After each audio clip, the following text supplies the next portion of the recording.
Good afternoon. Japan has downgraded a major tsunami warning, which was issued after a powerful 7.6 magnitude earthquake struck in the country. People in coastal areas have been told to urgently get to higher ground. Well, the series of strong earthquakes hit in the Sea of Japan at 4:10 in the afternoon, local time. That's 7:10 this morning in the UK. They triggered a major tsunami warning for Ishikawa region, Japan's first since 2011, and lower level warnings for the western coast of Honshu, which is Japan's main island, which is where most of the population live. More than 36,000 homes are without power, and authorities have warned of an increased likelihood of fires and landslides. Japan's nuclear authority says there's no risk of radioactivity leaking from the nuclear power plants. The earthquakes have caused, of course, some damage. Video footage showing buildings collapsing in Ishikawa and damage to roads and pipes, with some people reportedly trapped under buildings. Our science editor joins us now. That's Tom Clarke. Glad you're here, Tom, because you'll know more about the science to this. But this is the first major tsunami warning since 2011. That's right. And that's the reason, 2011, why, and the history of earthquakes in Japan, why they don't take any chances when it comes to large earthquakes like this that happen close to the coast, because that brings the serious risk of tsunamis. Back in 2011, a earthquake, albeit with 250 times more energy released than this one, caused a devastating wave, 30, maybe 40 metres high in some places. It claimed 20,000 lives. It displaced 200,000 people. It was a huge incident, gave authorities very little time to respond. And of course, as you mentioned in the intro there, it knocked out nuclear power stations, contaminating a large area, which partly led to that evacuation of so many people. And that's why Japan is worried. This one, we've already, as you can see from this map, there's a sort of purple area where that major tsunami warning was there. That's now been downgraded to just a tsunami warning, which means waves likely less than 3 metres. That might not sound like very much, but that still brings a significant risk for flooding and to infrastructure. And there is history on this coast. You know, as recently as 1993, there was an earthquake around the same size as this one, a few hundred miles north of where this one's happened. That's killed up more than 100 people and caused significant damage. These are things that Japan has, it's a real history of and react very, very strongly to if they perceive that risk. And given where this one happened, given how close it was to the shore, and the fact 7.6 on the magnitude scale, that's a big earthquake. That's something you need to take very seriously indeed. And importantly, the earthquake was quite shallow, and that's key here too. That's another key factor in it when you're looking at the sort of what's the profile of a really worrying earthquake. The closer it is to the Earth's surface, the more of that energy will get to the surface where it can cause shaking. Shaking, obviously, on land is a major problem for buildings and structures. Japan's very well engineered against all of that. But even so, we've got reports of multiple buildings damaged. Reports now coming in that some people, albeit a few, are trapped under buildings and will need to be rescued. No reports on actual casualty numbers yet.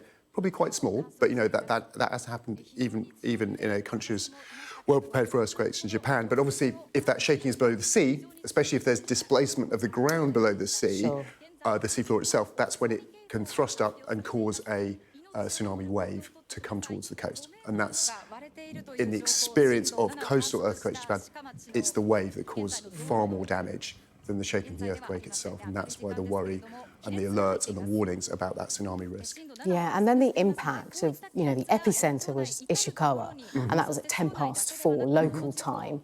But it was felt far and wide. We're hearing tsunami alerts from Russia, North and South Korea. That's potentially quite huge, isn't it? Yes, of course it is. And the different thing about this coast of Japan, the west coast of Japan, is it's on the Sea of Japan here, which is kind of an enclosed ocean, as you can see in that map. It's not the vastness of the Pacific, over which a wave will spread out and dissipate over quite a large area.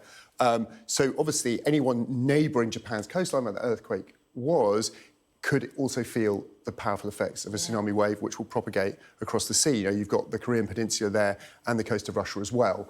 So they're going to be looking out for waves and issue alerts. Like it is, given it's been downgraded quite close to the epicentre in Japan, I don't think the risk of a major tsunami hitting those coasts is real. And but it's certainly something I'll be on alert from. And certainly, if you are on that coastal area, a 1 metre excess wave that could be sustained. Remember, these tsunami waves, they're not just a ripple like you see a wave on the beach, they are sustained movement of water.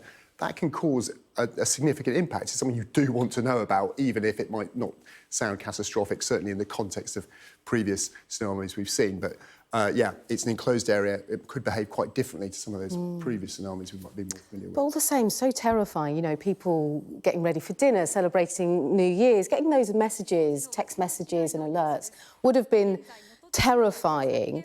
Presumably, Tom, authorities are constantly monitoring activity in this area. That's right. So Japan, being where it is, I mean, we've got on one side of Japan, you've got the Pacific plate, a huge tectonic plate heading beneath the North American plate above it. This coast of Japan, it's one of the most seismically active places in the world. Japan lives with earthquakes on an almost daily basis, and earthquakes somewhere in Japan. Obviously, this one is significantly large, and there have been bigger ones. So it's something people are used to dealing with, but still, the psychological pressure that creates, the reality of powerful and hugely destructive earthquakes with very unpredictable impacts like tsunamis means that, yes, it's very well monitored.